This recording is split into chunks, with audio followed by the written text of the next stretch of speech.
증거 인멸의 우려가 있다. 당장 황하나를 체포하라. 판사님의 그 짧은 한마디가 떨어지자마자 제 손목에는 다시금 차가운 금속의 감촉이 느껴졌습니다. 2025년 12월 26일 저는 결국 구속되었습니다. 수원지방법원 안양지원에서 열린 영장실질 심사를 마치고 나오는 길, 쏟아지는 플래시 세례 속에 저는 아무런 말도 할 수 없었습니다. 캄보디아에서 태국을 거쳐 한국으로 돌아오는 그 긴 비행시간 동안 저는 제 인생이 어디서부터 다시 꼬인 건지 곱씹어야만 했습니다. 경찰은 제가 도망칠 것이라 생각했고 제가 가진 증거들을 없앨 것이라 판단했습니다.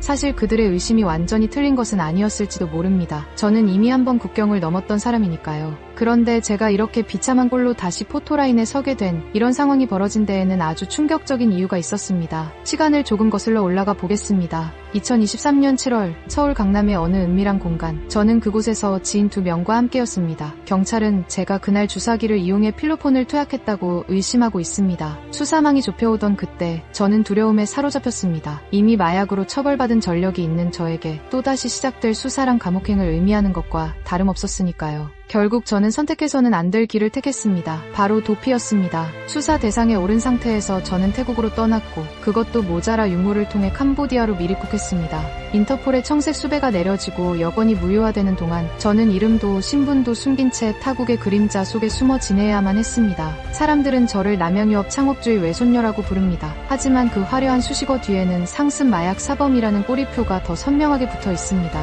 2015년 서울 자택에서 3차례 필로폰을 투약했을 때 저는 징역 1년의 집행유예 2년을 선고받으며 한 번의 기회를 얻었습니다. 다시는 안 하겠다고 다짐했었죠. 하지만 그 다짐은 오래가지 못했습니다. 집행유예 기간이었던 2020년 저는 또다시 마약에 손을 댔고 결국 1년 8개월의 실형을 살고 나왔습니다. 차가운 감옥 바닥에서 뉘우쳤다고 생각했지만 마약이라는 악마는 제가 세상에 나오자마자 또다시 저를 유혹했습니다. 그리고 이번에는 단순한 투약이 아니라 해외 도피라는 더 깊은 수렁으로 저를 밀어 넣었습니다. 캄보디아에서의 생활은 결코 영화처럼 낭만적이지 않았습니다. 여권도 없는 불법 체류자 신분, 언제 잡힐지 모른다는 불안감, 그리고 끊임없이 조여오는 경찰의 추적, 1년이 넘는 도피 생활 끝에 저는 지쳐버렸습니다. 결국 저는 변호인을 통해 잦은 출석 의사를 밝혔습니다. 더 이상 도망칠 곳이 없다는 것을 깨달았기 때문입니다. 지난 12월 24일 프놈펜 국제공항에서 인천행 국적기에 오르자마자 저는 체포되었습니다. 기내에서 수갑이 채워지는 순간 묘한 안도감과 절망감이 동시에 밀려왔습니다. 도피 생활은 끝났지만 이제 진짜 지옥 같은 법적 공방이 기다리고 있다는 것을 직감했기 때문입니다. 이틀간 이어진 고강도 경찰 조사에서 저는 혐의를 부인했습니다. 투약하지 않았다라고 말입니다. 하지만 경찰의 시선은 싸늘하기만 합니다. 제가 도피를 선택했던 그 행동 자체가 이미 많은 것을 말해주고 있다고 믿는 듯합니다.